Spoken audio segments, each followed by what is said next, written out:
Hai, hari ini saya akan perkenalkan kepada anda tentang satu tumbuhan iaitu pokok bidara. Saintifik bagi pokok bidara ialah Z. mauritiana. Bagi orang Islam, pokok ini sememangnya dipanggil sebagai pokok bidara kerana pokok bidara ini merupakan pokok sunnah dalam agama Islam. Sementara itu, bagi masyarakat Cina, pokok ini dikenali sebagai dan nama lain bagi pokok bidara ini ialah Chinese date, Chinese apple, jujube, Indian plum, Reggie pandu, Indian jujube dan masau. Pokok bidara merupakan sejenis pokok renek malar hijau atau pokok kecil dan terdapat dua jenis pokok bidara iaitu pokok bidara berduri dan tidak mempunyai duri. Pokok bidara yang biasa ditanam di kawasan kampung mempunyai batang berduri yang sangat tajam, manakala pokok bidara yang tumbuh meliar tidak berduri. Pokok bidara paling biasa ditemui di kawasan tropika dan subtropika.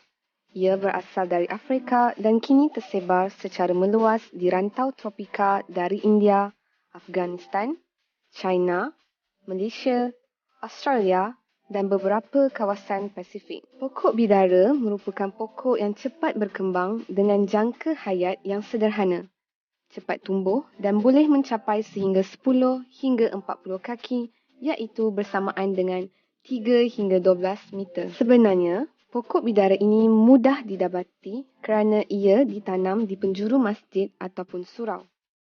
Selain itu, pokok bidara ini menjadi tanaman di penjuru rumah dan mudah didapati di kawasan perumahan kampung. Pokok bidara ini menghasilkan buah-buahan dalam tempoh 3 tahun. Buah bidara ini lembut, berair dan mempunyai biji. Pada kebiasaannya, besar sebiji buah bidara ini sekitar 2.5 cm. Namun, pada masa kini, ramai yang menanam pokok bidara ini dengan cara penanaman canggih dan pokok bidara masih mampu mengeluarkan buah dan mencapai sehingga 6.25 cm bagi sebiji buah bidara. Sementara itu, daun bidara mempunyai kebaikan dan manfaat bagi rawatan penyembuhan rawatan makhluk halus. Daun bidara sering digunakan untuk rawatan Islam kerana ia dipercayai boleh membantu menghalau dan menghalang perkara mistik daripada terjadi. Secara umumnya, masyarakat Melayu menggunakan khasiat pokok bidara sebagai proses penyembuhan penyakit gangguan makhluk halus.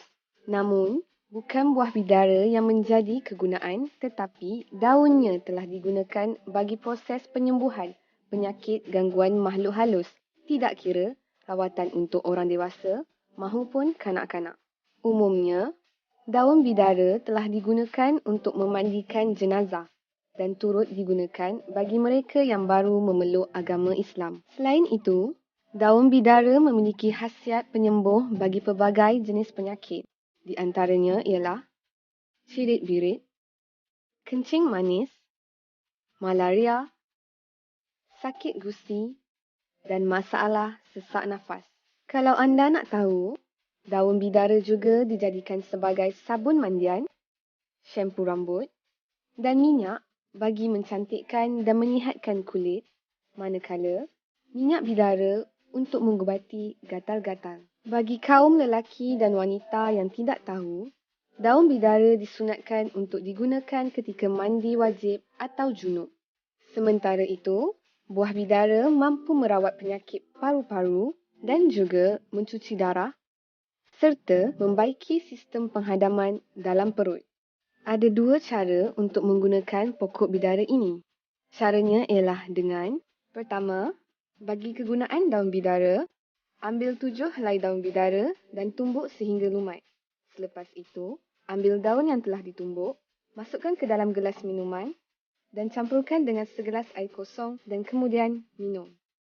Selain itu, boleh juga dicampurkan ke dalam baldi untuk digunakan sebagai air mandian. Cara inilah yang menjadi kebiasaan masyarakat Melayu untuk menghalau gangguan makhluk halus. Cara kedua, bagi kegunaan buah bidara, ambil 3 biji bidara, rebus sehingga air mendidih dan biarkan seketika. Air buah bidara yang telah direbus Boleh diminum untuk merawat penyakit paru-paru dan juga mencuci darah serta membaiki sistem penghadaman dalam perut.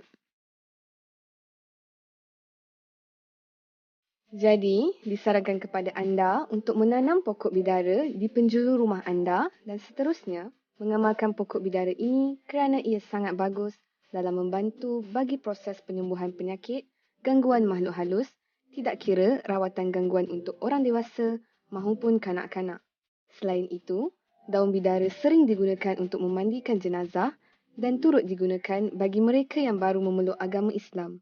Serta, daun bidara memiliki khasiat penyembuh bagi pelbagai jenis penyakit. Di antaranya ialah cirit-birit, kencing manis, malaria, sakit gusi dan masalah sesak nafas. Bagi kaum lelaki dan wanita yang tidak tahu, daun bidara disunatkan untuk digunakan ketika mandi wajib atau junub. Inilah perkongsian tentang manfaat pokok bidara. Anda nak tahu tak apa pula kebaikan pokok hati-hati?